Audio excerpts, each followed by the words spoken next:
Indian railway, RBI, post office, LIC और Indian defence, ये सारे जो है पब्लिक सेक्टर एंटरप्राइजेस है। लेकिन इन्हें पब्लिक सेक्टर एंटरप्राइजेस क्यों कहते हैं, चलिए जानते हैं।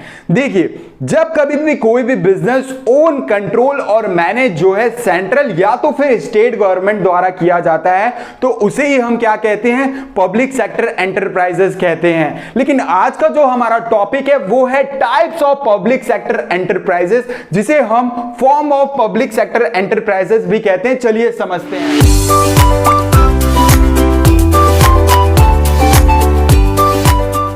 Public sector organisation are formed in 3 different forms. अब देखिए, पब्लिक सेक्टर ऑर्गेनाइजेशन को 3 डिफरेंट फॉर्म्स में जो है डिवाइड किया गया है। सबसे पहला है डिपार्टमेंटल अंडरटेकिंग, सेकंड है पब्लिक कॉर्पोरेशन जिसे हम स्टैट्यूटरी कॉर्पोरेशन भी कहते हैं, और थर्ड है हमारा गवर्नमेंट कंपनी। तो सबसे पहले हम डिटेल में समझेंगे कि डिपार्टमेंटल अंडरटेकिंग क्या है। फर्स्ट है डिपार्टमेंटल अंडरटेकिंग। देखिए, types of public sector enterprises का ये फर्स्ट टाइप है। तो ये जो है गवर्नमेंट के द्वारा ओन, मैनेज और कंट्रोल किया जाएगा। या तो इसे स्टेट गवर्नमेंट क्या कर रहा होगा, ओन, कंट्रोल, मैनेज कर रहा होगा, या फिर इसे सेंट्रल गवर्नमेंट ओन, मैनेज और कंट्रोल कर रहा होगा। इतना तो क्लियर हो गया होगा कि डिपार्टमेंटल अंडरटेकिंग गवर्नमेंट के द्वारा की जा रही है। This is the oldest form of public sector enterprises, और इसीलिए तो इसे जो है ओल्डेस्ट फॉर्म बोला गया है। किनका?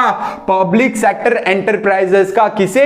डिपार्टमेंटल अंडरटेकिंग को। The departmental undertaking is considered as one of the department of government. और जितने भी डिपार्टमेंटल अंडरटेकिंग है ना, उन्हें जो है डिपार्टमेंट ऑफ गवर्नमेंट कहा जाता है। क्यों? क्योंकि जो भी एक्टिविटी वो परफॉर्म कर रहे हैं वो किनके बेस पे कर रहे हैं भाई? गवर्नमेंट से रिलेट कर रहे हैं। जो भी एक्टिविटी परफॉर्म कर रहे हैं वो गवर्नमेंट के द्वारा कंट्रोल, मैनेज और ओन किया जा रहा है।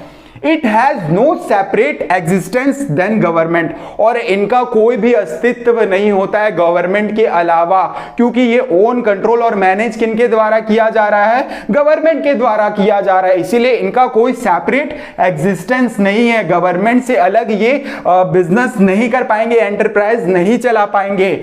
It functions under overall control of one ministry or department of government। देखिए, अब आपको यहां पे जो है ना समझना है, जो भी एक्टिविटी परफॉर्म करेगा डिपार्टमेंटल अंडरटेकिंग के अंदर कोई भी डिपार्टमेंट, वो पूरा कंट्रोल किया जाएगा कोई मिनिस्ट्री द्वारा।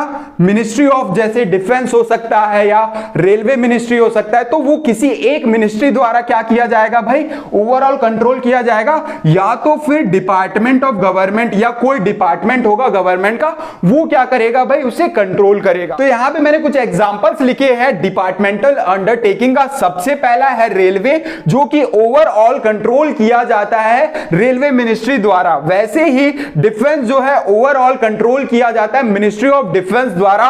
पोस्ट एंड टेलीग्राफ, ये जो है कंट्रोल किया जा रहा है किनके द्वारा? मिनिस्ट्री ऑफ कम्युनिकेशन के द्वारा।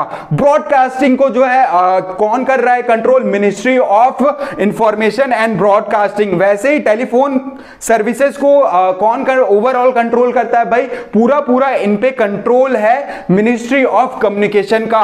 तो कोई भी मिनिस्ट्री जब कंट्रोल कर रहा है ओवरऑल किसी भी डिपार्टमेंट में, गवर्नमेंट डिपार्टमेंट में, तो उसे ही हम क्या कहेंगे भाई? Departmental undertaking.